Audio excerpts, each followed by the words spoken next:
to be here, y'all. Thanks for joining us tonight. We appreciate you. And sing some songs from a new record. This is called No More Darkness, No More Light.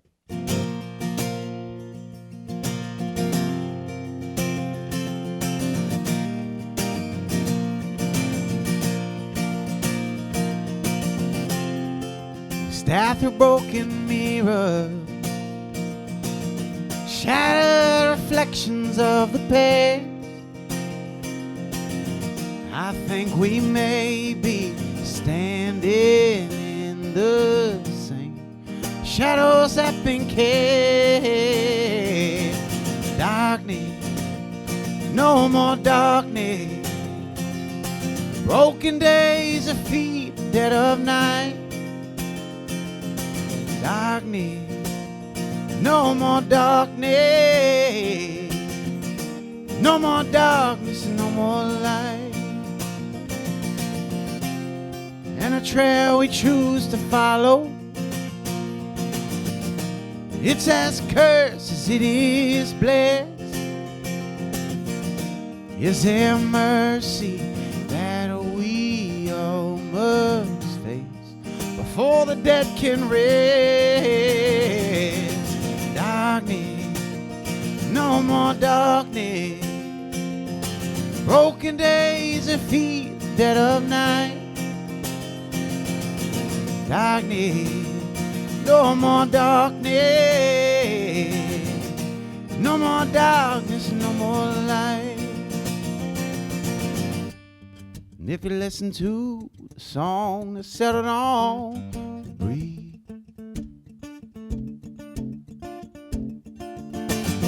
woman cries into her baby boy, I won't live to see the day that you'll be lifted off your knees.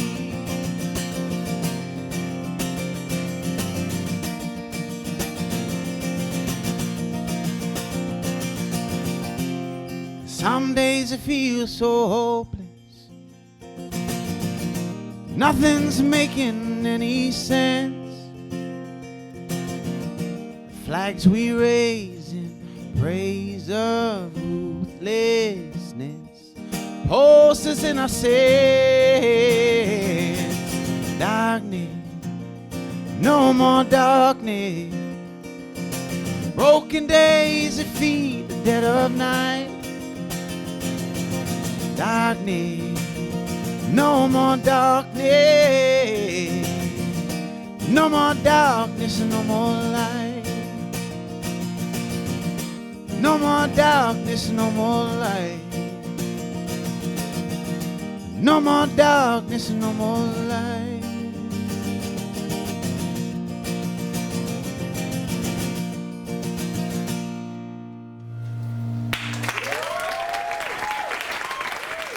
Thank you very much. All right. Excellent. Thank you so much. I appreciate it. I guess I'm just going to play these songs for you, but I like this place. I like being surrounded by so many books. It feels very, very wholesome and healthy to me. All these words are looking down on me like, please, please do us right. But yeah, so y'all all bought the vinyls at the store, and that's how you got in? Cool. Good. That's a fine relationship to have. I would like that for more of my life. Hey. So Alan is here. Alan is a monster. Do you guys know Alan Light? He's like the freakiest, great music writer of all time. He wrote a book about the song Hallelujah that is a must-read. If y'all have any love for songs, he spent hundreds of pages on one. That's how much of a badass Alan is. So he's here, and he's been in my life for over a decade now, really. So thank you for spending a night with us, Alan. I really appreciate it, because you're a badass.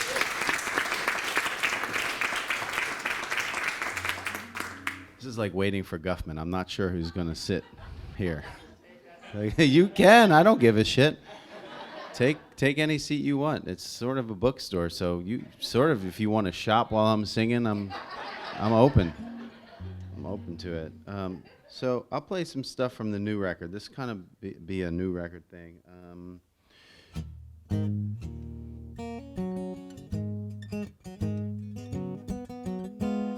It's interesting though because so many of these songs that I wanted to take the guitar out of my hands for this record and kind of like really move away from driving everything with me, because I produced my own record for Spirit, which I love, but you know, you learn that collaboration is really the place of inspiration, and for me it is always that way. But this song was inspired by a little girl named Maya Gladheart, and she lives in Seattle, Washington. When I met Maya, she was diagnosed with a Wills tumor in her kidney, and her diagnosis was not good, and we became really good pals. And I wrote her this song called Little Light. The recording is pretty fun. Me playing is just gonna be you thinking about Maya, right? Or maybe someone in your own life, that's really the thing. Or maybe yourself, right? Some days I can't give. What's my key? What's my key? What's my key? And some days I gotta capo up. I'll go up 2. What do you think? Is that a fair bet? Fair bet.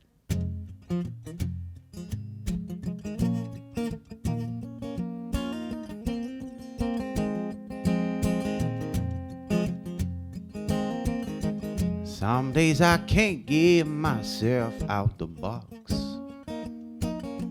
Some days I can't find keys to any locks. Some days I feel like it's all overblown. But then I look at you and I don't feel so alone, and I say, hey, let your little light shine. Let your little light shine for the world to see. Y'all help me sing. Hey, let your little light shine. Let your little light shine for the world to see. Some days I can't get myself out the race. Oh, that cold wind blows right in my face. Some days I can't get myself off the wall. But then I look at you, standing strong and tall against it all. Hey, let your little light shine.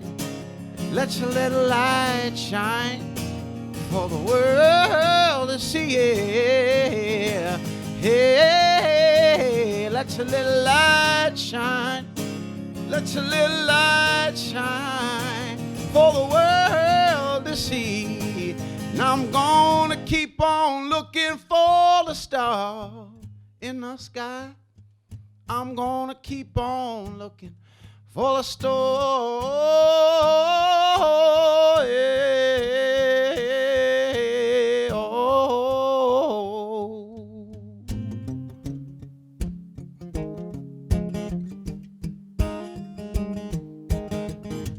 If you would be so gracious. Hey, let your little light shine. Let your little light shine for the world to see. This is going to get me in trouble. Don't be so Episcopalian. Hey, let your little light shine. Let your little light shine for the world to see. One more time. Raise your voice a little louder. Hey, let your little light shine. Let your little light shine for the world to see. You sound good. You sound good. Depends on where you grew up singing, you know? A lot of those hymns are like, hey, they'd be minor though. Hey, let your little light shine. Let your little light shine for the world to see. That'd be too sexy, actually. So Maya is my buddy, and she was a big part of me making this record. I went in I don't want to do too much because we're going to talk about all this shit. But I went in with an idea of what songs I was going to cut, and some of them made it and some of them didn't. And that was one that I was super kind of stuck on.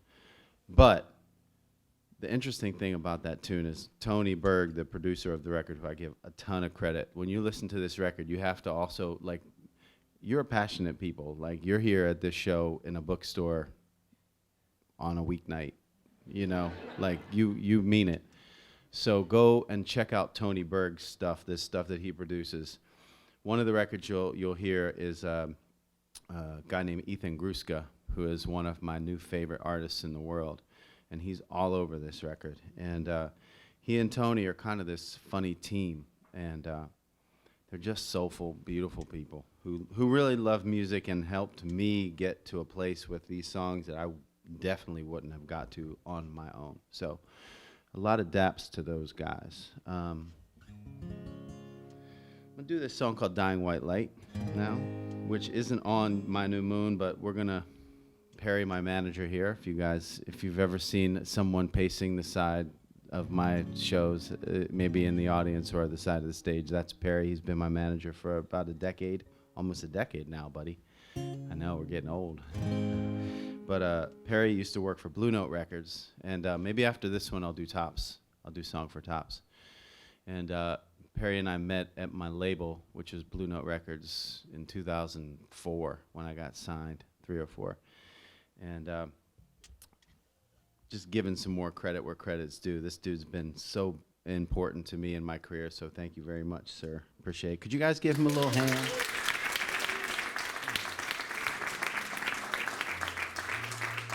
Managers act like they don't want any daps, but they do secretly want daps. So this is a song. So Perry lives in Charlottesville. And when I was watching all that bullshit unfold in Charlottesville, I wrote this song called Dying White Light. And I did a podcast recently called 1A. And I was asked why I decided to use a narrator in this song, like a character. And I'm not really sure why. I just like to humanize experiences. And as a songwriter, I like to pick a character a lot of times. And this was a song that I wanted to pick a character for. Because we all know that, I mean, I assume we all know that a lot of those people are fucking horrible and dipshits and terrible people. But I like the idea of this very vulnerable space that a person can't even go back to their home because of the hatred that they've chosen. So this is a song that I wrote called Dying White Light.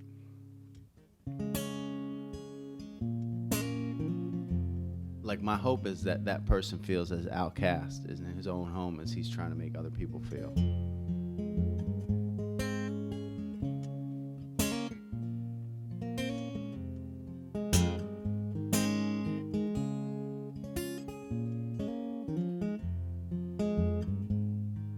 I'm lying awake in the dark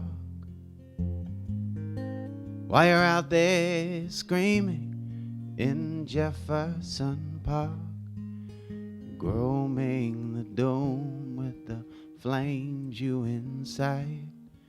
You're crying like children for dying white light.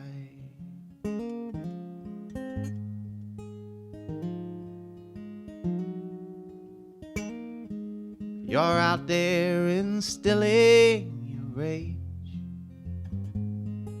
while I'm in here with the children turning the page. When I hear you, my knuckles and fists turning light. You're crying like children for dying white light. Your daddy's gone, but you can't let it go. Your daddy's gone, but still you follow, with your faith and your fury and your bigoted spite, basking in the glory of a dying white light.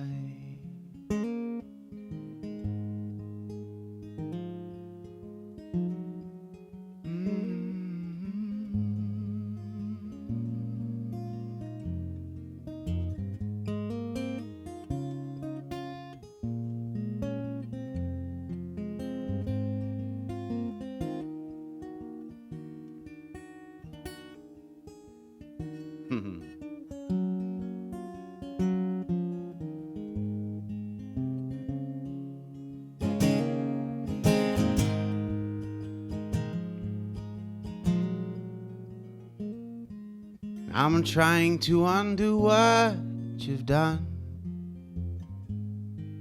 to the innocent minds of our daughter and son. I can't lie beside you if you're willing to fight for your broken brotherhood and the dying white light.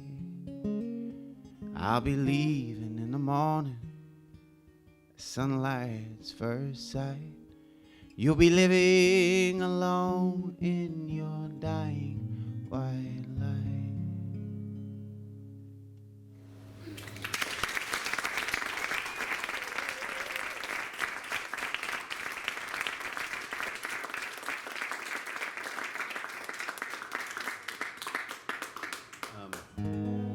So I'm gonna just sing some stuff for you that I really feel like singing, and this is a song that's not on the record either. So I met Perry and kind of Alan through Blue Note Records, and the guy who signed me is a man named Bruce Lumval, who today is his birthday, and he was so important to me, and you too. He was just this guy who, like, you went into his office, he would wear this suit. He'd probably wear this suit. Maybe his would be better, but he would wear something like this suit. But he was just a good man, and he was an incredible person for a young artist to be around, because he was so, his enthusiasm and his love was so infectious. And he signed me and inspired me for many, many years, and he passed away, God, how long is it now? 4 years ago? 3 or 4 years ago. It's been a minute. And I played his memorial, and it was a lot of, Bruce was a jazz man. He's a jazzy man. He was a jazz man. He loved jazz, and he played saxophone. So all these serious heads were at his memorial. And McCoy Tyner was sitting right where you are. McCoy Tyner is like one of my 5 favorite piano players of all time. And he's just sitting right there, and I'm playing this guitar, and I'm like, this is fucked up.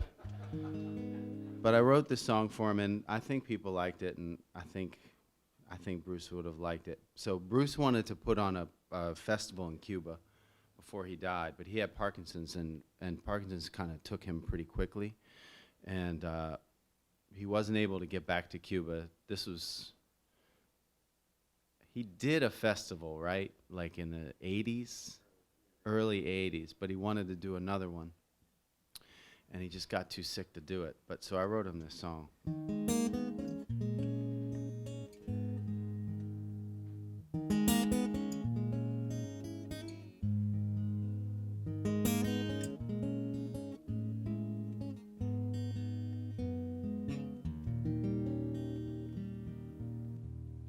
I'll never see a sunset in Cuba, and after all my work has been done, I thought that this would be my last move, but my song was not meant to be sung. I'll never see a sunset in Cuba. I'll never feel that warm summer air. I've lived a life that kings would have killed for, but still, there's my love I can bear. So if you ever spend a night in Havana, Raven-esque beauty you see, whisper my name so my flame will burn eternally.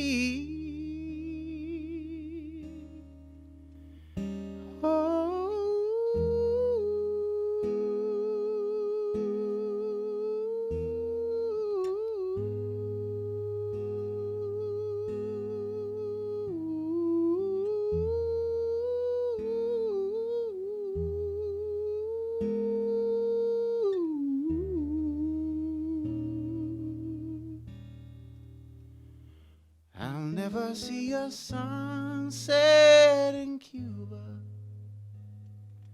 I'll never taste that sweet sugar cane. I'm dreaming of her now while I'm drifting. She's lifting me out of my pain. So if you ever spend a night in Havana, see the light in a young child's eyes, just whisper my name so my flame will burn in that sunrise.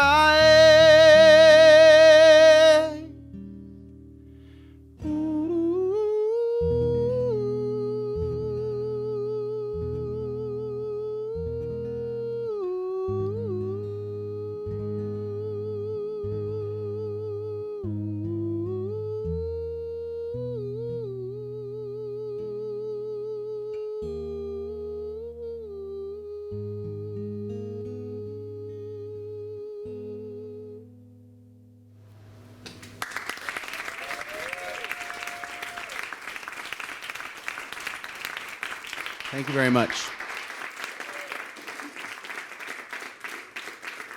So I figure I'll do two more songs and then we'll talk. But I want to do one old song for y'all since you showed up, and maybe you want to hear an old song. Anybody? Yeah.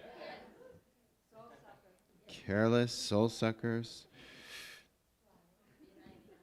Behind Me Now is a good one.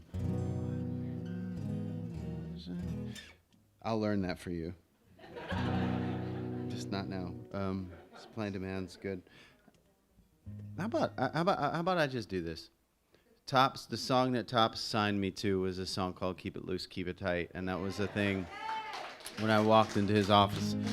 You used to tell me he would just play it, right, and like be like beamy, kind of like, hey, I met this guy, you know? So let me just tune up a little bit, because this one can be a little gnarly on the top end. Are y'all having, this is fine? This is good? Good, good. Have you heard the new record yet, or did you just buy it? Yes. Okay, cool. Are you liking it? You wouldn't be here, I guess, if you weren't, right? It'd be sort of a weird thing. That would be like the internet, where you like show up and you're like, I don't really like the album, man. Like, I wish you had just done what you did like 7 years ago. Remains to be seen. You might do that when I sign the record. I don't really like this. Okay, fine. The internet's so funny. Are there any songwriters in the house? Okay, so a lot of people ask me these questions like, what comes first, the melody or the lyric? And I'm like, all right, well, okay, sure. We can start from that place, but that's not really relevant. But this one was really, I mean, and you can hear it when I'm playing this. I sort of just was like, this was I was in Scotland, and I was on tour with Nora. And I was still a pretty young songwriter at this point, I feel like, because I was still learning my craft. I'm still learning my craft, but at that point, everything was amazing to me. So I did this thing where I was playing these bar chords, but instead of playing the bar chord, I just left it open. And I was like, holy shit, that is incredible. So I just sort of sang exactly what I was playing because I loved it so much, and it was just an open chord. So stay wondrous, you know. And I'm still a little out of tune, and that's okay with me. Do you mind? Not really, right? Because you can't really hear the guitar anyway. It's kind of low in the mix. I told him to do that.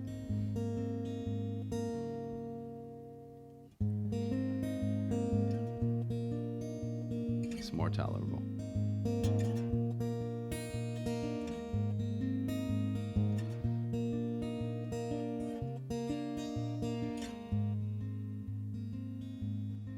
Well, I walked over the bridge into the city where I live, and I saw my old landlord.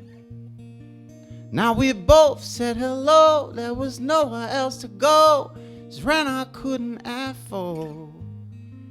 Now relationships change, though I think it's kind of strange. Money makes a man go.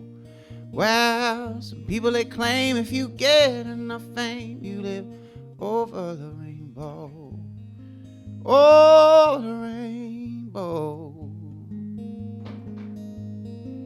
But the people on the street, out on buses or on feet, we all got the same blood flow. How in society, every dollar got a deed. We all need a place where we can go and feel over the rainbow. But sometimes we forget what we've got, who we are, Lord, who we are not. I think we've got a chance to make it right if we keep it loose, yeah, keep it tight. Lord, keep it tight. I'm in love with a girl who's in love with the world, though I can't help but follow. Though I know someday she's bound to fly away, stay over the rainbow. I learn how to let her go. Over the rainbow.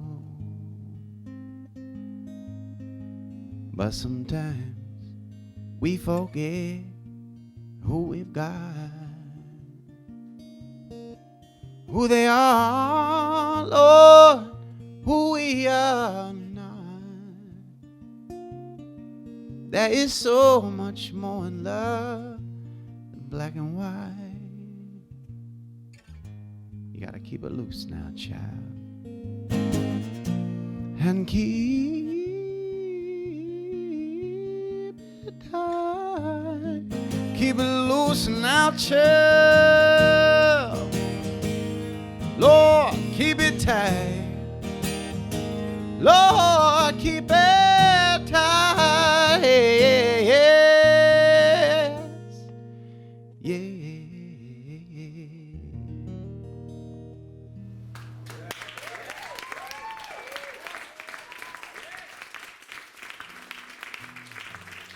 Thank you very much.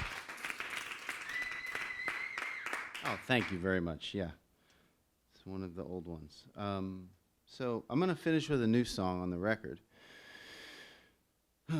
You bought two, so that's why you got this chair.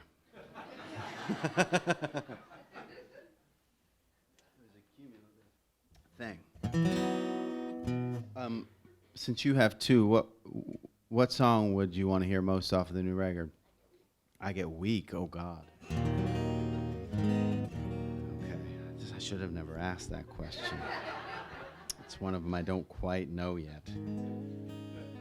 All right, I'm going to pretend like you said something else. Oh, perfect choice, because that's exactly what I was thinking. I'm either going to play, I'm going to tell you which of the two I'm going to play. I'm either going to play, I love all of them, but if you're not coming to the Beacon tomorrow night, you should. There are plenty of single tickets left. Tomorrow night we're going to be with a chamber orchestra, which is a 10-piece mixed ensemble, and my friend Andrew is going to be conducting, and this is his first time conducting, so I'm going to be very, very making fun of him in my own mind the whole time, which is a weird thing to do to a conductor of a chamber orchestra, but it's going to be really cool. We've done a lot of stuff together. Andrew's an incredible dude. So I'm either going to play Hang On, or I'm going to play Don't Fade Away. So, which would you like to hear, Perry? How about that? Don't Fade Away. Done. Kevin's in the back. That's my other manager, Kevin, in the back. Okay.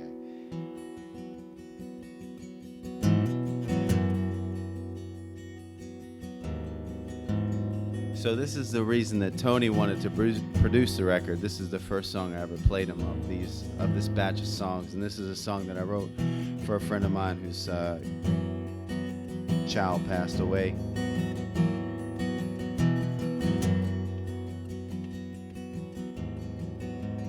praying for a miracle. Still she looks so beautiful, smiling through all the pain. She'd never been in love before, staring at the kitchen floor, smiling through all the pain.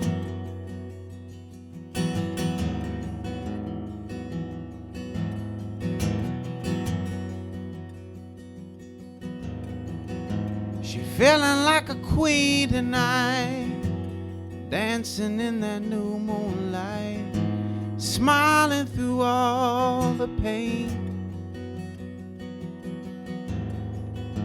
I wanna build a wall for her, climb in and wait for a cure, so she can be a child again. Don't fade away,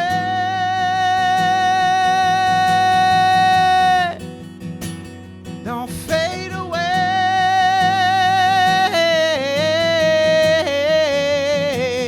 don't fade away,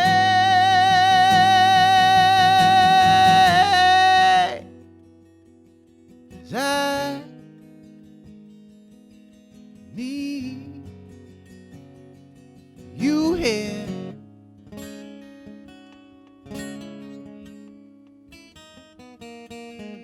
'Cause I need you here.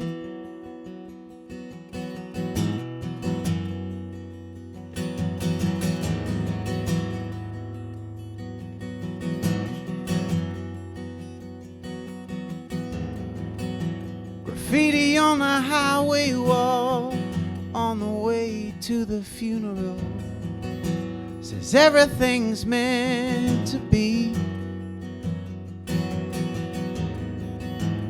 Calling on a good old friend, empty bottle for a broken man. I never thought that I would see you fade away,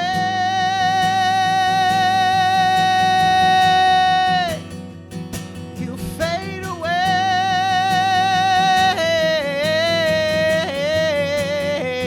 you fade away,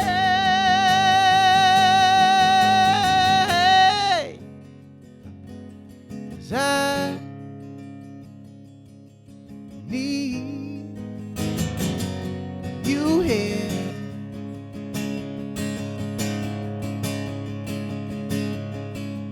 'Cause I need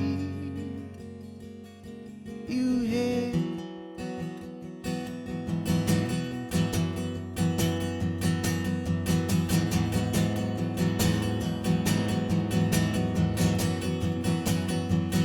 Don't fade away,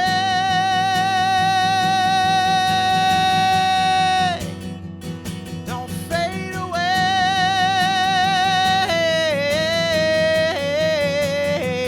don't fade away,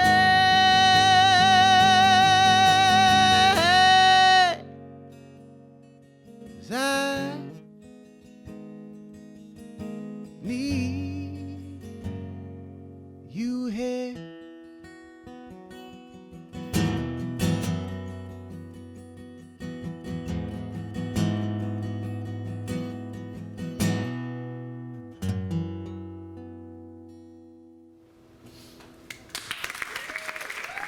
Thank you.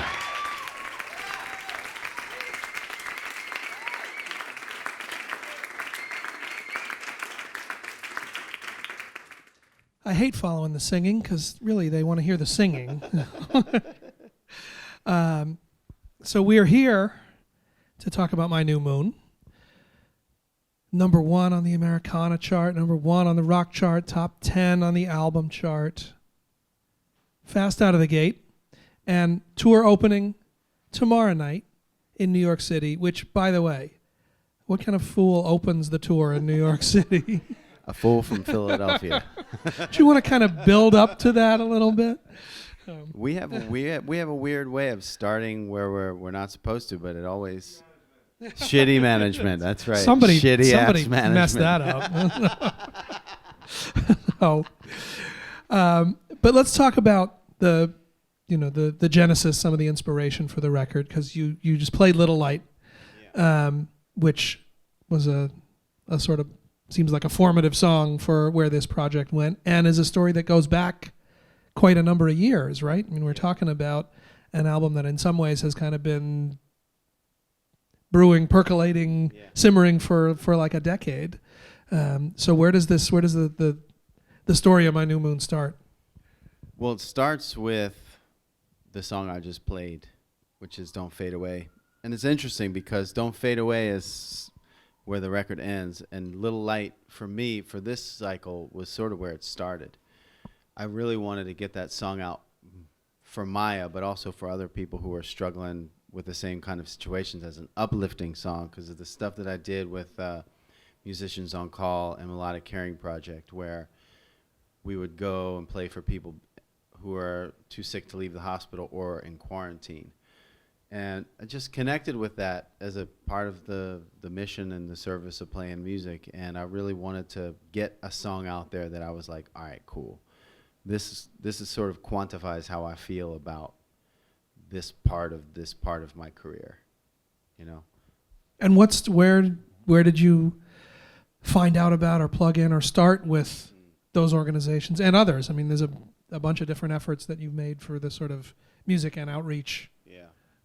Where did that kick off? So it started with Musicians on Call back in Philly with WXPN and Helen Light, who is she and David Dyer were the first two people to really play my music on the radio, and she introduced me to Musicians on Call, and it was just one of those things that I connected to immediately, because there's a baseline of humanity there. It's like you just show up in a room, there's no fanfare, there's no expectation. It's almost like, to the negative side, it's like, oh Lord, who is this fool in my room? I'm kind of not feeling good, but I'm going to sing you a song. And by the end, a lot of times what it's like, okay, that was cool. Like, that was a lot better than I thought it was going to be, which feels good to me. But then after the Musicians on Call stuff, I got hooked up through Kevin and Perry, and I think the Alabama Shakes did some stuff with Melodic Caring Project, where they streamed a show to these kids. So the way that it works is a platform where you stream shows, and a lot of the part with Melodic is these kids feel a little stigmatized, obviously, because one day they're in school and the next day they're in a hospital and they can't leave. So their friends are kind of all like, where did Maya go? Maya was in school, and it's a tough thing to talk about for parents and for the kids themselves. So it kind of provides a platform, like they get on Facebook and there's a chat room and all this stuff. So you're streaming the show to them on the iPad or the computer. And there's a place to be interactive. So for this kid who's quarantined and feels so alone, it's a very specialized experience for them, because for one of the shows we did, it was also VR. So Maya had her little VR goggles on, and she could kind of dictate where she wanted to go, which I like, because it empowers this child who already feels kind of disempowered by their illness. So it's twofold. It's destigmatizing their illness and empowering them to control their experience, which I like both of those things. So that's kind of where it started from. But if I really talk about the genesis, it was in New York State about 6 years ago. I met a family who came up to me and were telling me about their child, Jack, who had passed away from cancer. And it was just a real humble thing, man. It was like they just came up there. It was like, I'm sure a lot of people's stories in general with the music they love. They just came up and were like, in his illness, we really connected through your music, and we played it for him, and it was just a holistic kind of experience for us. And it was like a light went off for me, where I was like, okay, I have to, every night I want to take this experience and let that inspiration guide what my intention is for the rest of this time. And so that was another point of genesis for me. But that's been there for a bunch of years. Mm-hmm. Why was there something that catalyzed it sort of coming out now? Was there a reason that not the last record, not the record before, whatever, that now was the time to kind of bring this stuff forward? Yeah. think my experience losing my grandmother was a big part of it, and going through a situation where I felt very connected to my own experience with her in the hospital and singing for her and kind of just wanting to be there for her in this very whatever minimal way I can be, which is basically through singing songs. And all of those elements really added up to the group of material that we chose for this record. And it's, you know, it's a testament to Tony, because he and I had like 60 songs when I went in with him. And I don't know if you know Tony at all, but he has opinions, and they're Which good. one wants in a producer? Yeah, exactly. I want opinions. I want strong opinions. And he had a lot of them, but I also have my own strong opinions. And the combination of our strong opinions really found a cool place to live together. Get to the sound and all of that in a second, but I want to sort of try to connect the dots, because it's interesting that there was this experience sort of reaching out to these kids and these families. And then there's this experience of not fully on the other side, but going through the loss in your family and seeing where music kind of slotted in there. Mm-hmm. And then there's the rest of the world. Yeah, right. You know, exactly. you talked about Charlottesville and talked about other things that are going on out there. The first song, I mean, No More Darkness, that first song that you played, that went through a whole other full revision, right? I mean, that started in one place and ended someplace else. Full revision is the correct way to put it, for sure. So what's, you know, there's all these different things that seem to be in play. I mean, from your own, again, your own reaching out, your own looking in, and then everything else that's happening out in the universe. Yeah. How do you kind of shape all that into something? How do you pull those strands into something that's going to hang together like this? It's a lot of attention.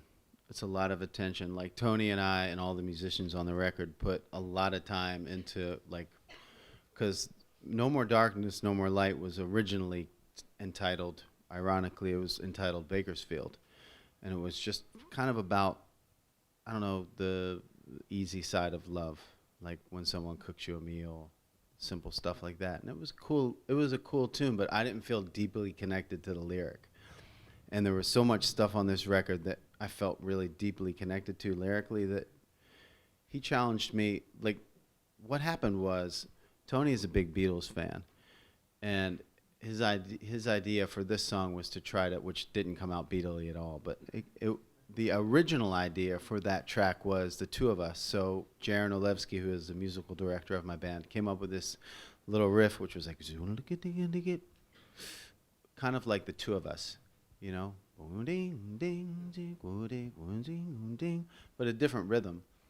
And Tony heard that, he was like, oh shit, Beatles, yes, I'm in. But then the great thing about Tony is that he can also run with the best idea in the room. And it happened to come from this kid, Dylan Day, who's a guitar player. And he came up with this riff that was just like ecstatic. And Tony fishes ecstasy out of people. That's what he does. And he fished this ecstasy out of this guy, Dylan, and it just sort of transformed everything. So now we had this really cool musical track that was based still around the original melody that I wrote.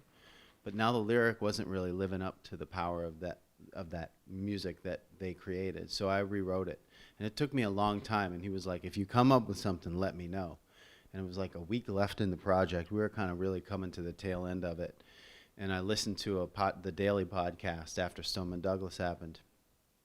And I was really affected by the stories that some of those kids were telling about their experiences in the classroom, and like watching the door and just like seeing their fellow students bleeding and desks piled on top of each other, and just praying that the door didn't open. And it was so moving to me, and I was like, okay, what the fuck is wrong with us? Like, how can we not just want to fix this right now? Whatever it is, however we can come together in whatever small ways to fix this problem. Protect children in school, protect each other, whatever it is. But it becomes about divisiveness in business, and I just, you just go down the line. You go back in history of what's the history of our country. It's kind of bleak. It started from a very bleak place, and so much has been given to the overcoming of all of this hatred and divisiveness that started here.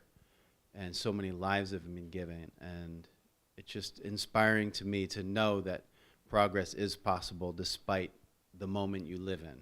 The moment we live in should be a big starting point for the next wave of progress. You talk about uplift, you said earlier. This is heavy stuff on small scale and large scale that you're dealing with.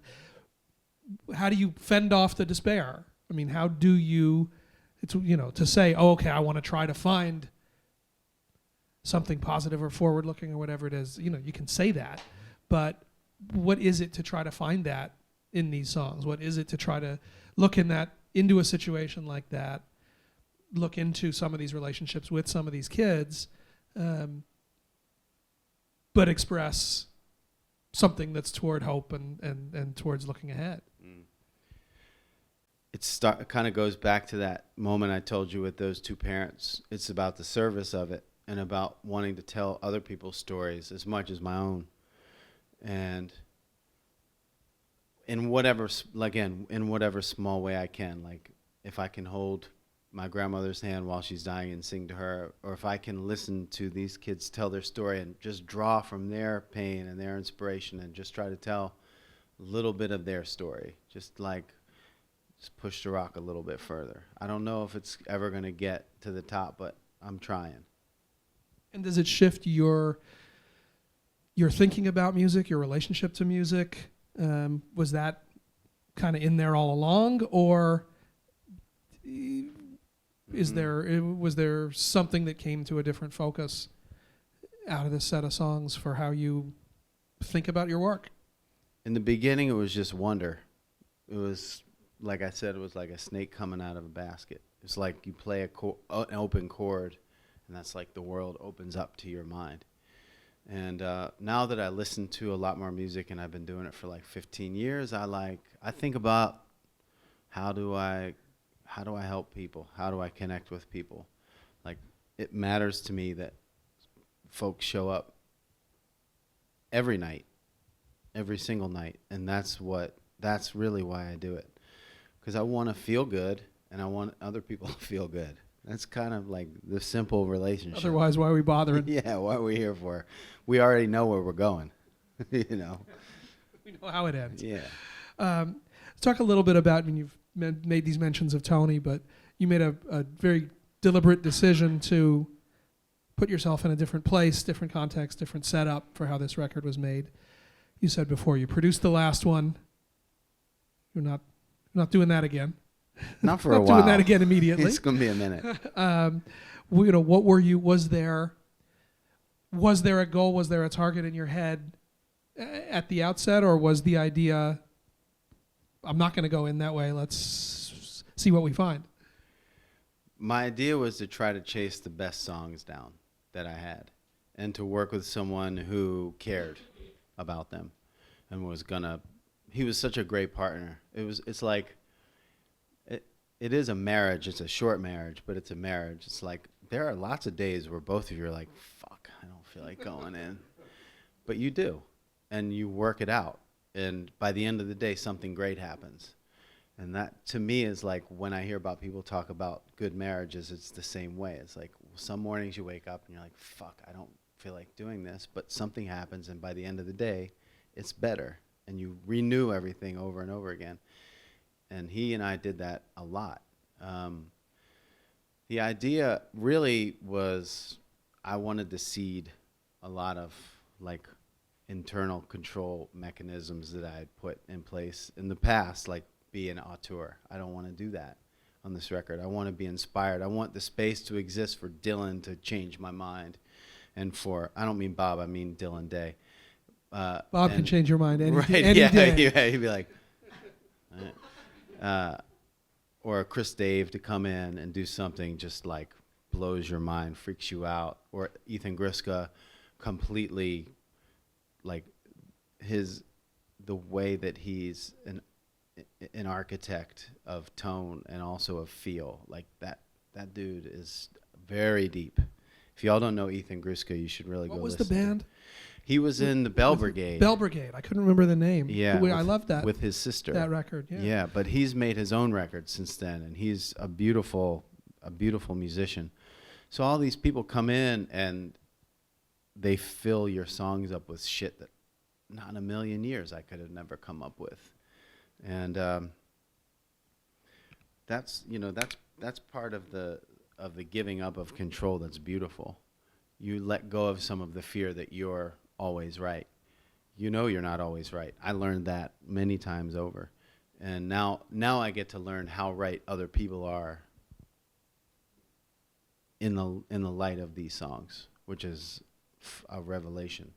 What did you learn what did you take from the producing yourself experience? Well, know who you're getting in bed with first. Know who you're working with. Know who the people are before you go in. At least know them to an extent that you know that it's going to be a good working relationship. And also, it's very hard to be a self-producing artist. Like, it makes me respect people who do it themselves so much more because it's so hard. It's not even that you don't know what's good and what's not. It's like, the movie idea of a producer is the person who goes, that's a hit, or like, good vocal one more time. It's like, when your vocal is good, but it's the minutia, it's the small stuff, it's the extra 20% that makes something incredible rather than good. That's what a great producer does. So, and I consider Tony and Ethan and Blake Mills, who is involved, and all of the people who he surrounds himself with, Tony and Blake, it's like they're next level. Which song surprised you the most? Which song went someplace you did not foresee happening? Almost all of them. Truly. Don't Fade Away kind of that was the moment in the recording process where I was like, all right, this is going to be different for me. Because I thought the whole time, so I just played it for y'all, and it's very guitar driven. It's like this repetitive figure that I lean on as a songwriter to get to a lyric. And Tony was like, it bores me after a while. In a live setting, I think it really works because the emotion is real and live in the moment. But we wanted to experiment with tone and feel. And so Jaron Olevsky, who's the musical director of my band, he had this instrument called an OP1, which is this small keyboard that is like one of the most dynamic instruments on earth. And it's cool because I'm good at disappearing. And like when I know I need to go. I just fade out.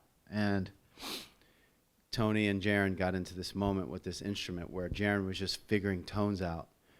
And he came up with this tone. And if you listen to the record, there's a tone that starts Don't Fade Away. And it's this super deep, wide thing that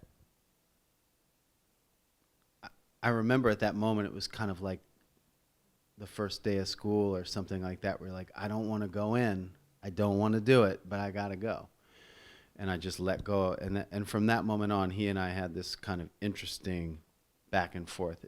It's not a tug of war because we both had the same end game in mind, but we were constantly kind of balancing each other the whole time.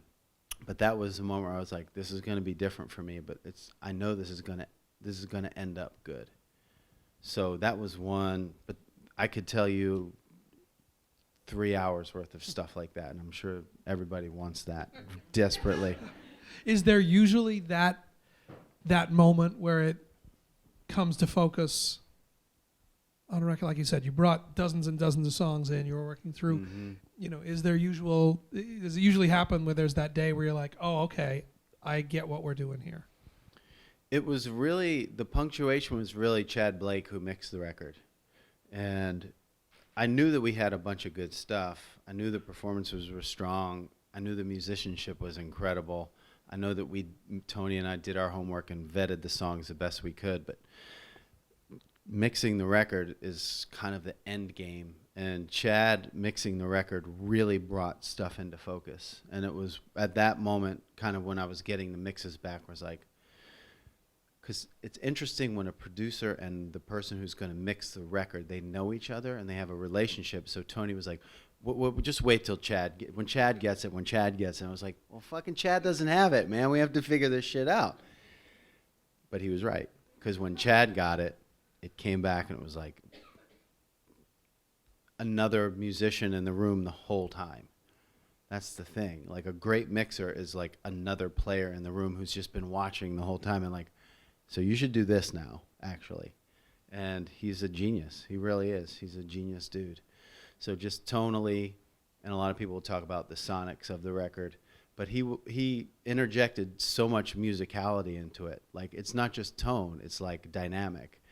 So he's finding places for the contour of the drums to be stronger and the guitars to be deeper and the vocals to be stronger. And, you know, it's like Sean Everett, who Tony works with too, is another guy who does that same thing, which is like, the record's not done till Sean gets it, and the record wasn't done till Chad got it.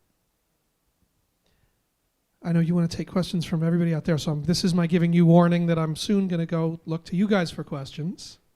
So start those wheels turning while we do a little more here, then we can make it a smoother thing rather than catching you all by surprise. Tell me about, there's a different, I don't know, I don't say a different energy, but a different sort of an intent around, it seems like some of the songs, a song like Crooked on the record. Yeah. That's a different sort of attack. You know, what's beyond the obvious? Right. Where does a song like that come? Where did that come from, and why did it feel like it fit within what this record was? Well, Tony and I both kind of felt like we wanted to approach some of the more political leaning songs that I had written for this record, but we wanted to frame them in a way that was a little bit more universal. Like, I don't want to pay too much attention to that idiot. I just don't. Like, I do, but I don't. So with a song like Crooked, so obviously that word was used in many different ways during the election, after the election. Just a funny word to think about in the context of the last 2 years, 3 years. And it's a funny thing because this is ridiculous, but I'm going to share it anyway. So I was eating breakfast one morning, and I bit into something, and my tooth broke off. So I had half of a tooth in my mouth. And I remember looking in the mirror and being like, oh, shit, something's wrong. It doesn't look right at all. Yeah. And so I had half of a tooth, so I had to go and get it fixed. And but it was sort of like that moment where you realize things are broken and they needed to be fixed. And it's something as essential and as, you know, you sort of take for granted as a tooth. Like, you wake up every morning, you're like, I'm cool, like, I can eat today and smile Teeth and are here. talk. And it was an opening for me to reach into some of these other feelings, which is like, well, what is this word? Who are these people? Like, what is the leadership of our country right now? Who are we as people who need leaders? And it's an interesting thing to think about. Like, how much are we going to really lean on them to change things? Well, I hope not too much, because they don't seem too intent on changing shit. So it's always been a ground up thing. And it doesn't always have to mean like going to the street and fighting, but you know, the nonviolent stuff in the 60s was obviously a major turning point in our history. And since then, like, the stuff that's been happening in our cities, especially, the mass shootings seem to be happening outside of our cities from a recorded standpoint, even though they are happening in our cities too. They're just less reported. But some of the bigger stuff like Ferguson, they're happening in our cities. And it makes me look at accountability. Are we willing to be accountable? And I just want to be accountable personally, to like take a moment to reflect on what's happening in this current environment. And it sort of leads into Dying White Light, which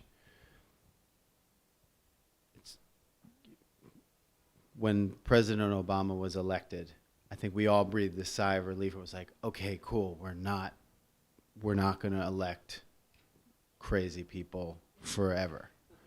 This dude seems cool, Michelle's amazing, this is going to be great. And then Trump gets elected, and then Charlottesville happens. And before that, Ferguson happens, and what so many people are already experiencing in their lives, which is systemic, and what's happening on the border now, which is these systemic, racist, very disempowering mechanisms that are in our culture that are set up to do this still, that have been set up from the beginning. Now we're confronted with this ugly bit and large part of our history that we now know that we have to confront again in a major way to fend off. So these are the things that I was thinking about in the writing and also the production of these songs. And what, if anything, or maybe it's the range or maybe it's the connection between talking about that stuff, thinking about that stuff, and thinking about the real sort of one-on-one connection, musical connection, emotional connection, that's where the rest of the record kind of lives. Mm-hmm. It's a tough balance. It's kind of like playing shows. It's like my family is a very diverse group of people. They have lots of different beliefs, and I feel connected to all of them emotionally. I love them all very much. I have very different beliefs than a lot of them do politically. And so I've always wanted my shows to be a place for people to come together and listen and hopefully find a closer place to have a conversation, because it's definitely not happening online. You know, like my mom got unfollowed by like half my family on Facebook because of whatever she does on there. Because my mom's wild. She's a wild lady. She's wild.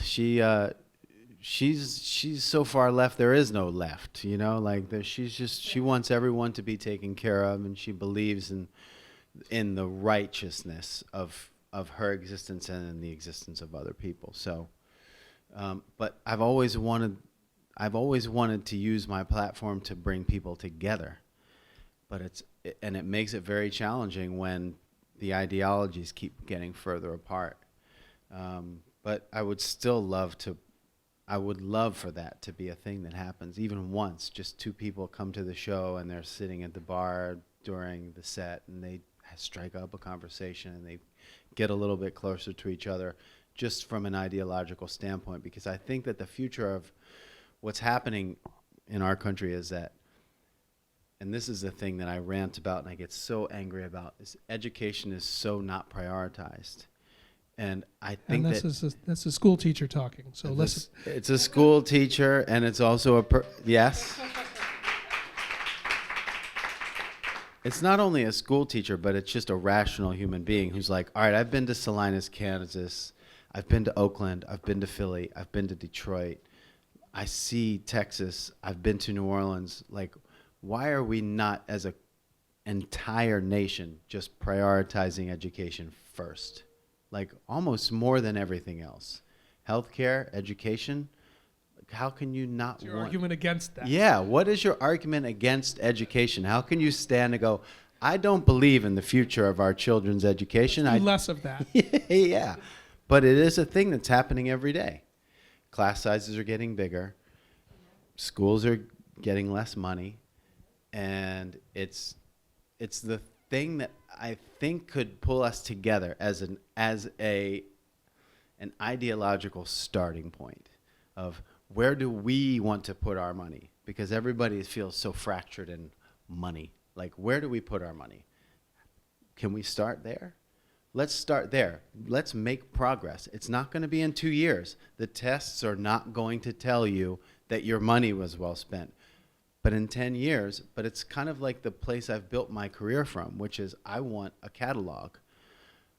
What do we do about our children? How do we make sure that generation feeds generation, feeds generation, feeds generation. Because in the past, it's been breaking a generation, breaking a generation, breaking a generation. So my ideology was, if I were to be a person who is like, I'm just going to take care of the monies.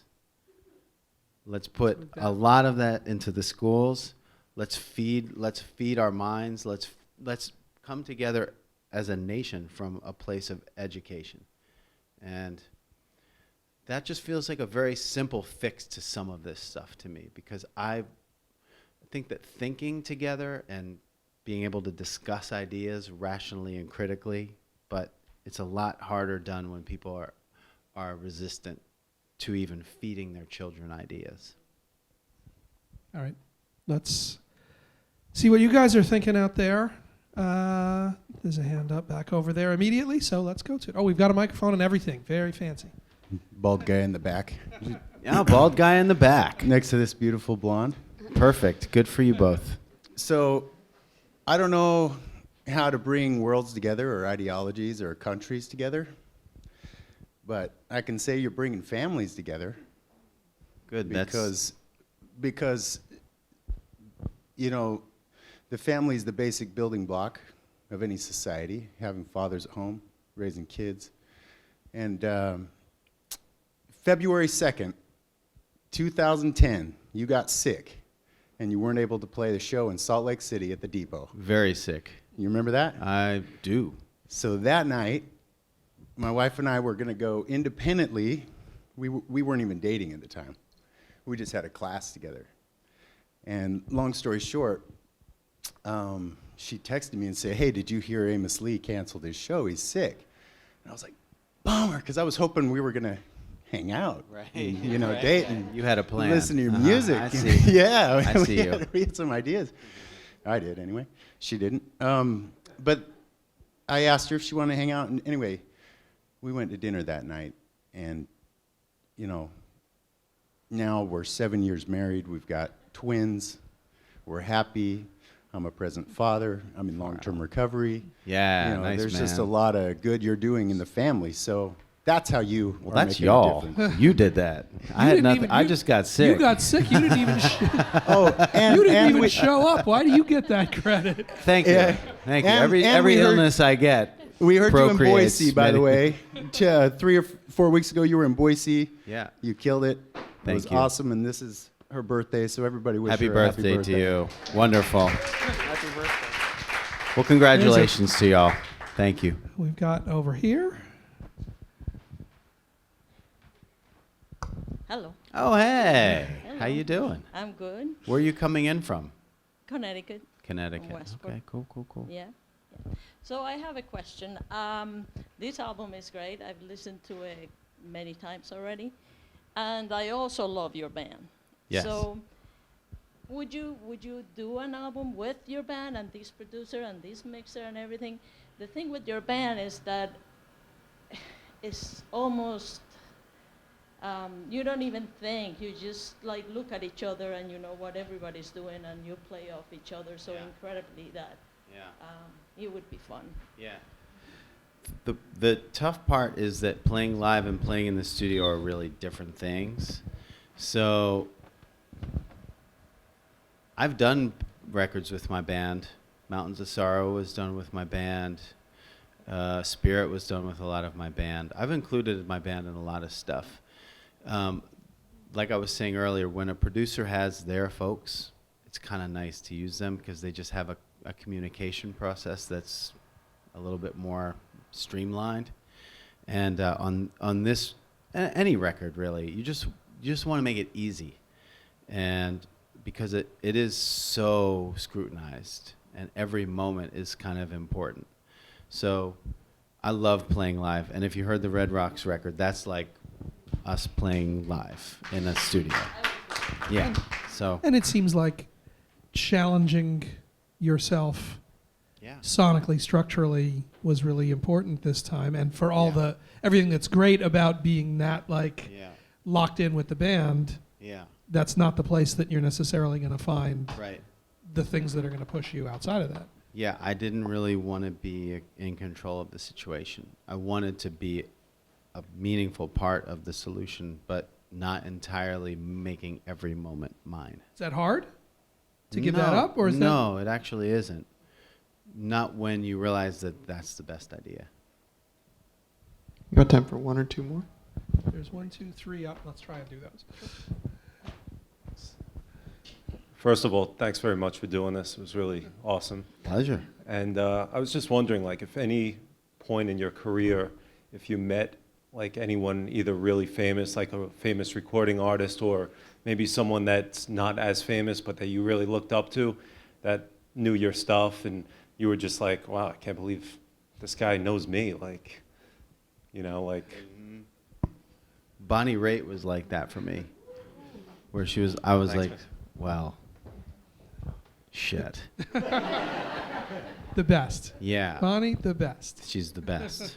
She is the best. Yeah. So that was one. And like, my mom is a big Bonnie fan. And when my mom was pregnant and alone, and when I was in her womb, she played Bonnie Raitt records. And I told Bonnie that. And I introduced my mom to Bonnie, and I was like, all right, I'm good. I did my thing. Yeah, I'm good. Back here.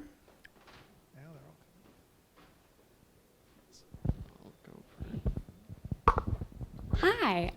So since we're in a bookstore, Yes. I'm wondering what your favorite book is. Oh, well, I have a few favorite books, but I'm gonna go back to the first book I ever really remember reading as a conscious reader, which was The Prophet by Khalil Gibran. And it was like, my mom always had the book sitting around, and I was always looked at it, it was like spooky cover, it's weird. And I read it, and I was 12 the first time I read it, and I just was like, whoosh. And ever since then, like every few months or year or so, I go back to that book and reread it. It's nice that it's kind of short, so you can reread it. But that's one I really love. Thank you. We do one more over here just because he was up early. How's it going? It's going well. I read somewhere that you never really recorded seriously until your mom got you a gift certificate to a recording studio, which True. is crazy to even imagine that you hadn't been pursuing this since you were a little kid. But I'm curious as to what point in your journey did it occur to you that this could be a living, if you were pursuing a different living prior to that moment? It was after that. So I was in school and I was studying English and education, and I thought I would teach, because my interest was always to like give back, right? Because I've been given so much love in my life. I wanted to just give some of that back, like be a little bit of an engine for the love that other people put through me. And so I was in college, I was writing all these songs. I didn't know what to think of them because I didn't play them for anybody. I would just play them for like my mom when I came home from break, and maybe like a friend, but not really. But my friends weren't really that interested in the kind of songs I were writing, because they were like writing hard rock, kind of progressive rock songs. They kind of dug what I was doing, but I wasn't really singing them the way that I wanted to sing, because I was very shy and insecure. And so my mom got me this, what I guess you could call a gift certificate. It was just more like she paid for half a day in a studio, and I went in and did 15 songs. And it was weird because I wasn't nervous about it. I didn't feel any kind of way about it. I was just like, yeah, this is going to be cool. I don't know. I had no interest in it. Sort of like weirds me out about like the new generation, because everything has to be so curated so early and so figured out right from the start. And I was just barely figuring it out. I was like, oh yeah, these are some tunes I wrote. And I went in, and they wanted to sign me to a, what do they call it? A spec deal, which is like they'll pay for your recording, but you give them X, Y, Z of your future. And I was like, I'm not even there. Like, I don't even care. Like, let's not do that. I'm going to go finish school. I'm going to do this teaching thing, and that's where I'm at. Then I taught school, and I realized, oh shit, I'm not good at this. And I met a couple musicians, and they were playing open mics and stuff, and I fell in love with it. And then that was kind of the moment I was like, all right, this is what I want to do. And also listening to like John Prine or Bonnie Raitt, I would go to their shows and be like, that's what I want to do. I want to touch people and affect people. And I just sort of was like, all right, I'm going to give myself 2 years. And if I can pay my own bills in 2 years, I mean, I was already paying my own bills, but if I could continue to pay my own bills just playing music, I'll do that and see where it goes. And about 2 years into that is when Bruce and Eli signed me, and I started my own touring thing. But yeah, I never really thought about it until then. I still wasn't entirely sure I was going to do it. It's a hard thing, you know? Like, I really root for young bands. Like my friend here is in the band Balin. I really root for them. It's a tough thing. It's a hard road.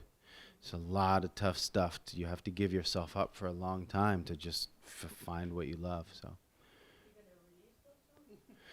the old ones, I don't know. Maybe someday. Maybe someday. I'm surprised you don't have them already. Yeah, well, my mom's got them. That's it. So. See, find out what they're worth to her. Yeah, exactly. You know, my Everybody- mom's she's got a price tag for sure. She'll sell them to you. Thank you guys for sticking around, for hanging out. Amos Lee, My New Moon. I guess we're going to go over there and sign. Thanks, Alan. Thanks, man. Thank you both.